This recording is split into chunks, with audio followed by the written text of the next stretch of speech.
ಆ ಇಡ್ಲಿ ಶೋ ನೀನು ತಿನ್ಬೇಕು ಬಂದ್ಬಿಟ್ಟವ. ಅವ 3 ಹೊತ್ತು ಮಾಡ್ತಿದ್ರಿ ನಾವು 30 ಇಡ್ಲಿನ, ಮುಂಜಾನೆ ಹೊತ್ತು ಮಧ್ಯಾಹ್ನ ಹೊತ್ತು ರಾತ್ರಿಗೆ. ಅವ ಬಂದು ಕೂತ್ಕೊಳ್ಳಿ ನಮ್ಗೆ ಏನಾಯ್ತು ಪಾಪ ಬರ್ಮಣ್ಣ, ಬರ್ಮಣ್ಣ ಬಾರೋ ನಾಷ್ಟ ಮಾಡ್ಬಾ, ಬಲ್ರಿ ಸರ್ ಬಾಬಾ.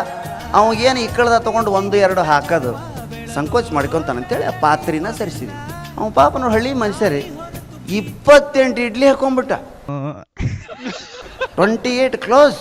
28 ಇಡ್ಲಿ ಹಾಕೊಂಡು, ಅರ್ಧ ಬೋಗೋಣಿ ಚಟ್ನಿ ಸುರಿಕೊಂಡು, ಒಂದು ಅರ್ಧ ಡಬ್ರಿ ಸಾಂಬಾರು ಸುರಿಕೊಂಡು ಕಸ ಪಸ ಕೈ ತಿರುವಾಕೈತ್ಬಿಟ್ಟು ಎದ್ದು ನಿಂತು ಭಕ್ತಕೊಂಬಾರ ತುಳ್ದಂಗೆ ತುಳಿಲಿಲ್ಲ ನನ್ನ ಪುಣ್ಯ. ಅಷ್ಟದನ್ನ ರಮರಾಡಿ ಮಾಡಿ ಉಣ್ಣಾಕತ್ತಿದ್ದೆ. ಇಡ್ಲಿನ ಹಿಂಗೂ ತಿನ್ಬೋದಾ ಅಂತ ನೋಡಿದ್ದ ಅವತ್ತು ನಾನು. ನಾವೆಲ್ಲ ಇಡ್ಲಿ ಹಿಂಗೆ ತಿಂತೀವ್ರಿ, ಅವ ಎಲ್ಲ ಕಲಿಸಿ ರಮರಾಡಿ ಮಾಡಿ ನೆಕ್ಕಿಬಿಟ್ಟ ಅದನ್ನು. 28 ಇಡ್ಲಿ ನನ್ನ ಎದುರಿಗೆ ಭಸ್ಮಾಗಿ ಹೋದ್ವು ರೀ. ಬರ್ಮಣ್ಣ ಎಬ್ಸಿದ ತಪ್ಪಾತಲ್ಲಪ್ಪ ನೀನು ಅನ್ಕೊಂಡೆ ನಾ ಮನಸ್ಸಿನಾಗ. ಆದರೂ ಅಭಿಮಾನ ಬಿಡಲಿಲ್ಲ. ಲೇ ಬರ್ಮಣ್ಣ ಭಾಳ ಹಸ್ತಿದ್ದಂಗದ, 1-2 ಇಡ್ಲಿ ಯಾಕೆ ಉಳಿಸ್ತೀವ ತಗೋ ಅಂದೆ. ಬೇಡ್ರಿ ಸರ, ತಗೋ ಇಲ್ಲ ಸರ, ಯಾವುದಕ್ಕಾತು ಲಿಮಿಟ್ ಇರ್ಬೇಕ್ರಿ ಅಂದ.